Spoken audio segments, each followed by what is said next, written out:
Welcome back. It's time for Focus. Long holidays, a 35-hour work week and generous unemployment benefits. On paper, life is pretty easy as an employee here in France, but a recent spate of suicides at the company France Telecom has blown the country's cover as a workers' paradise. Scratch the surface and you'll find that French workers often feel stressed, powerless and uninformed. And surveys have shown over and over again that relations between management and employees are much worse here in France than in other European countries. French unions complain the increased competition that stems from globalization as well as the financial crisis is making a bad situation even worse. In the past 18 months, 24 people have committed suicide at France Telecom, and some of them have left notes blaming their worsening job situation. In a moment, I'll ask our guest this morning whether there really is something rotten in the state of France. First, though, let's set the scene and get a closer look at the situation at France Telecom. With 35 years service in the company, Didier has seen lots of changes during his time at France Telecom. He now works in the 3G department, though not through choice. He's had to change jobs 4 times in 1 year, with the only alternative being to leave.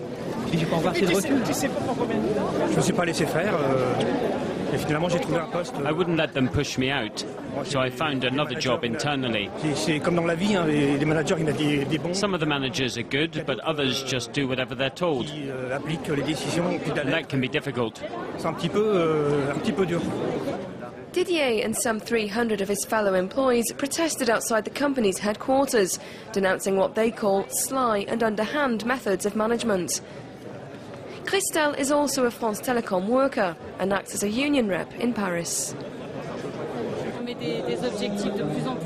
They give us targets that are tighter and more strict. We know now that some people manage through intimidation. In other words, they put a little pressure on. Not enough to call it harassment, but if they did, the unions would react. Also, the workforce has been broken up. There's no collective movement like there used to be. Development at work. That's the motto of the new social contract that Didier Lombard, the head of France Telecom, wants his employees to adopt. It's Marc Chenet that'll be putting this new contract in place. His management consultancy firm worked with car manufacturer Renault last year on the issue of suicides. He's meeting with France Telecom employees at the end of the month. I think what's important now, given the current climate, is to give a voice to the employees. They need to be able to express themselves and to have a form of catharsis. It's a big step with this kind of problem. So far, employees' protests seem to be paying off.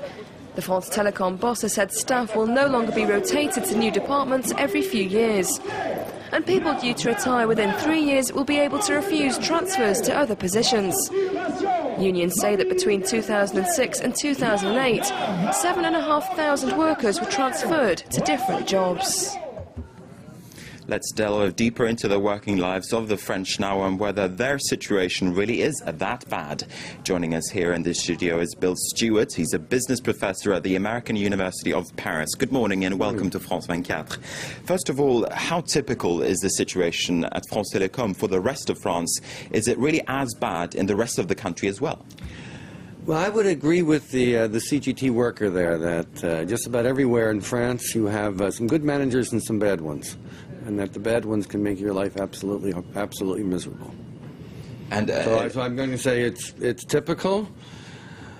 It's a problem. I'm not going to condemn every French company and every French manager, neither do the unions. But some people say that French workers perhaps simply have a hard time adapting to sort of the market-oriented economy. What do you say to that? Is that correct? Some managers have trouble adapting to the market-based economy. They haven't understood that human beings are a resource. And those managers are doing a very bad job of making a transition. Other companies in France and elsewhere have understood what to do and what not to do a little bit better and have made these transformations over the last 20 years almost completely painlessly. I think of Alstom, of BNP Paribas, well, Michelin was always private, but the market in tires has changed a lot, and so has the company.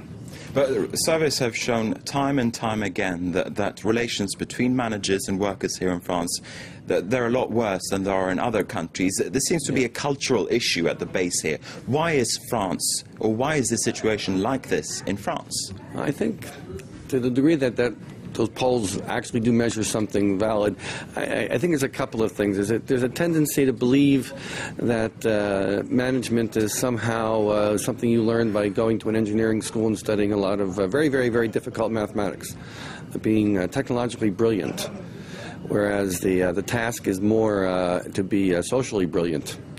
At the same time, the tradition in human resource management, which is now changing, was one of very legalistic training. Many HR managers were trained in law and spend their times telling the workers, well, this is what the law is what the law is not, and shut up.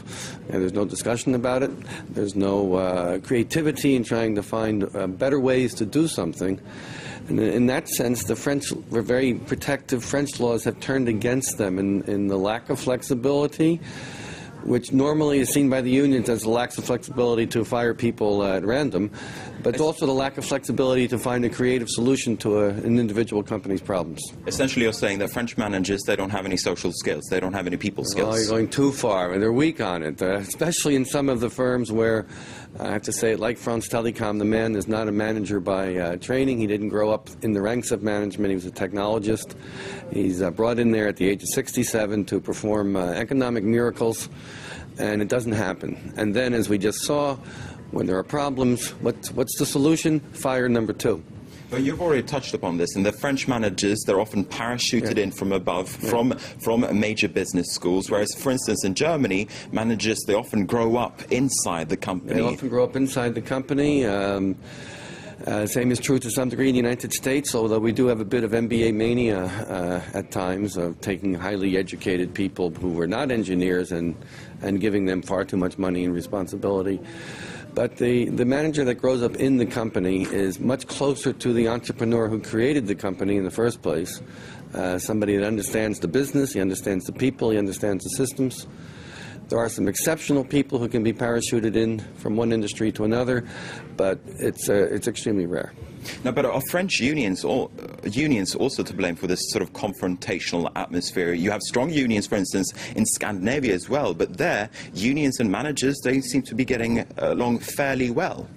Yes, the Scandinavian culture is one of resolve a problem rather than let it fester. That's certainly true. And that's true whether or not you have a union. I don't want to blame the unions too much, although one of my favorite American managers was a fellow named Ken Iverson, who was extremely anti-union, except he used to say, if you don't have enlightened management, then you need a union. And I think far too often that's the case in France, that you don't have enlightened management, and so you need that union out there screaming and yelling and trying to get people to demonstrate, which is, as the one union delegate said, it's increasingly difficult.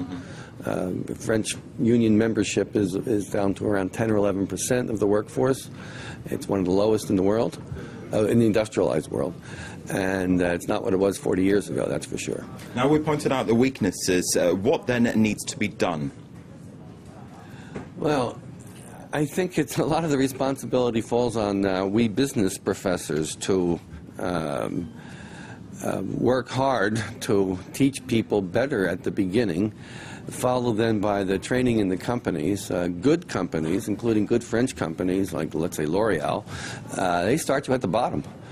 You don't start at the top. You start selling L'Oreal cosmetics at some shop for a year. Michelin Tire Company does the same thing. You start selling tires to gas station owners around the center of France, where it's a horrible place. And you learn the business from the bottom up. Right, starting from the bottom, advice there from Bill Stewart from the American University in Paris. Thanks very much for coming to us here at France 24, and thank you for watching. Do stay with us.